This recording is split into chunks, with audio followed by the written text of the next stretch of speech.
Now his brothers went to pasture their father's flock near Shechem. And Israel said to Joseph, "Are not your brothers pasturing the flock at Shechem? Come, I will send you to them." He answered, "Here I am." So he said to him, "Go now, see if it is well with your brothers and with the flock, and bring word back to me." So he sent him from the valley of Hebron. So Joseph went after his brothers and found them at Dothan.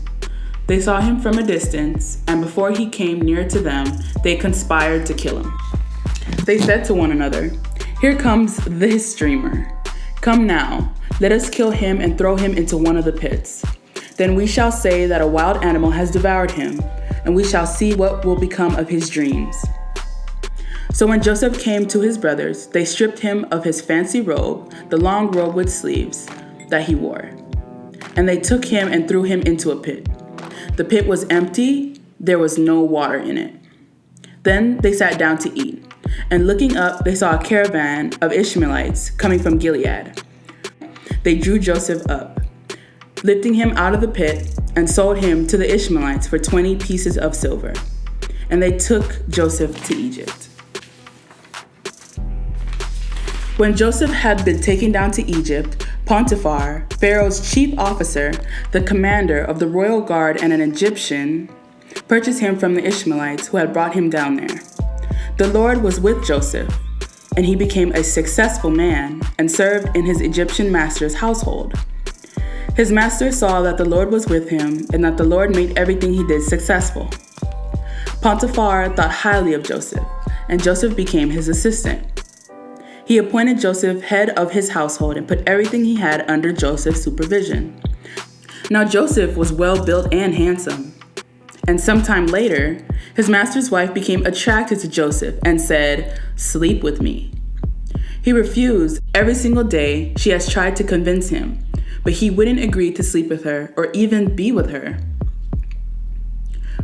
When Joseph's master heard the thing that his wife told him, "This is what your servant did to me," he was incensed.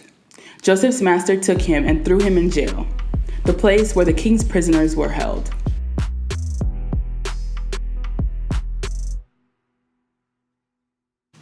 When he was in jail, the Lord was with Joseph and remained loyal to him.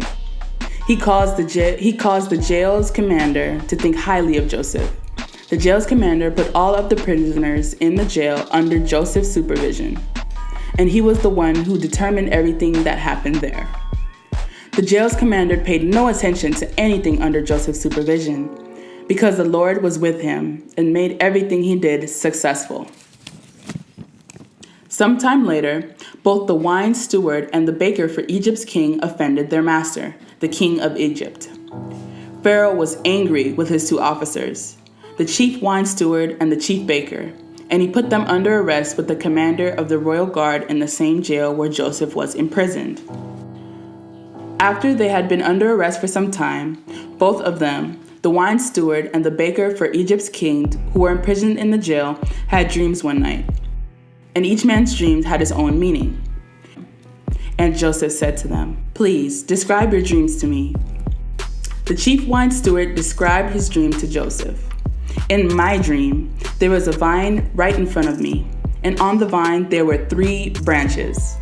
When it budded, its blossoms appeared, and its clusters ripened into grapes. Pharaoh's cup was in my hand, so I took the grapes, crushed them into Pharaoh's cup, and put the cup on Pharaoh's hand." Joseph said to him, "This is the dream's interpretation. 3 branches are 3 days. After 3 days, Pharaoh will give you an audience and return you to your position. You will put Pharaoh's cup in his hands, just the way things were before when you were his wine steward. But please, remember me when you are doing well and be loyal to me. Put in a good word for me to Pharaoh, so he sets me free from this prison. I was stolen from the land of the Hebrews, and here, too, I have done nothing to be thrown into this dungeon." When the chief baker saw that the interpretation was favorable, he said to Joseph, "It was the same for me. In my dream, there were 3 baskets of white bread on my head. In the baskets on top, there were baked goods for Pharaoh's food, but birds were eating out of the basket on my head. Joseph responded, "This is the dream's interpretation. The 3 baskets are 3 days. After 3 days, Pharaoh will give you an audience and will hang you from a tree where birds will pick your flesh from you." The 3rd day was Pharaoh's birthday, and he gave a party for all of his servants. Before all of his servants, he gave an audience to the chief wine steward and the chief baker. He returned the chief wine steward to his position and placed a cup in Pharaoh's hand. But the chief baker was hanged, just as Joseph had said would happen when he interpreted their dreams for them. But the chief wine steward didn't remember Joseph. He had forgotten all about him.